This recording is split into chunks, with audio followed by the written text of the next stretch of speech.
যারা ষড়যন্ত্র করছে তারা চায় না মাওলানা মামুনুল হক, অ্যাডভোকেট শিশির মনির, ডক্টর হামিদুর রহমান আজাদ, অধ্যাপক মিয়া গোলাম পরোয়ার এই মানুষগুলো সংসদে যাক এবং তাদের যে কণ্ঠ তারা সেগুলো জোরালোভাবে কথা বলুক, এনারা চাচ্ছে না। কাদের ইশারায় চাচ্ছে না এটা জাতি জানে।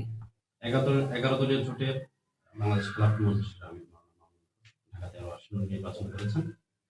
আমরা শুরুর দিকে জাতীয় গণমাধ্যমে দেখতে পেয়েছি যে তিনি বিজয় লাভ করছেন, কিন্তু পরবর্তীতে দেখা গেছে যে উনি ওনার প্রতিপক্ষ বা ওনার প্রতিদ্বন্দ্বী প্রার্থী বিজয় লাভ করেছেন। এই ব্যাপারে আপনার কি বক্তব্য? না, মেকানিজম, ইঞ্জিনিয়ারিং, প্ল্যানিং হয়েছে নির্বাচনে কিছু কিছু জায়গায়, কিছু কিছু বিভাগে। তার ভেতরে বিশেষ করে যারা ষড়যন্ত্র করছে তারা চায় না মাওলানা মামুনুল হক, অ্যাডভোকেট শিশির মনির, ডক্টর হামিদুর রহমান আজাদ, অধ্যাপক মিয়া গোলাম পরোয়ার এই মানুষগুলো সংসদে যাক এবং তাদের যে কণ্ঠ তারা সেগুলো জোরালোভাবে কথা বলুক, এনারা চাচ্ছে না। কাদের ইশারায় চাচ্ছে না এটা জাতি জানে। সুতরাং এই সমস্ত জায়গায় প্ল্যানিং হয়েছে, এটা এখন স্পষ্ট দিবালোকের মতো।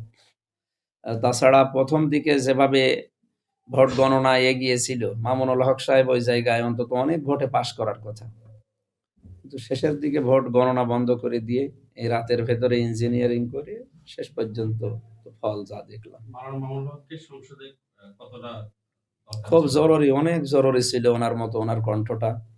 এরপরে আইনের জন্য জরুরি ছিল অ্যাডভোকেট শিশির মনির ভাইকে। অধ্যাপক মিয়া গোলাম পরোয়ার একজন উম, মানে সাবেক পার্লামেন্টিয়ান। এরপরে আমাদের হামিদুর রহমান আজাদ, উনিও সাবেক এমপি। এই সমস্ত মানুষগুলো খুব দরকার ছিল। আমরা অনেক কষ্ট পেয়েছি এই ইঞ্জিনিয়ারিং হওয়ার কারণে কিছু কিছু বিভাগে এবং কিছু কিছু আসনে। জনগণের উপরে ছেড়ে দিলাম, সর্বোপরি আল্লাহর উপরে দেখি। আপনি যেহেতু মাঠে ময়দানে সরাসরি একজন বক্তা, তো এবার এমপি হওয়ার পর আপনার ওয়াজ মাহফিলে দিয়ে কতটুকু সময় দিচ্ছেন? ওয়াজ মাহফিল মনে হয় ওইভাবে করব না, কারণ সংসদের যত কাজ আমি তো আগে বুঝতাম না, জানতাম না, ট্রেনিং দিয়ে জানলাম এবং পড়াশোনা করছি এখন। অনেক কাজ সংসদের, যে এত কাজ বিভিন্ন মন্ত্রণালয়ে এবং সংসদীয় কমিটিতে আর সংসদের ভেতরে এবং জনগণের জন্য সব কমপ্লিট করে মনে হয় মাহফিল ওইভাবে আর হবে না। ওই হয়তো 2-3 জেলা মিলে একটা করব, তাও মাসে 2-3টা। তাছাড়া সময়ও পাবো না। দেশে বিদেশের বিভিন্ন সফর থাকবে, মানে রাষ্ট্রের এবং সংসদীয় বিভিন্ন কমিটিতে আমাদের কাজ করা লাগবে।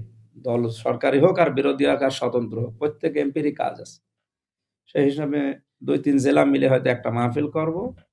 ওই মাসে 2টা 3টা করলে শেষ।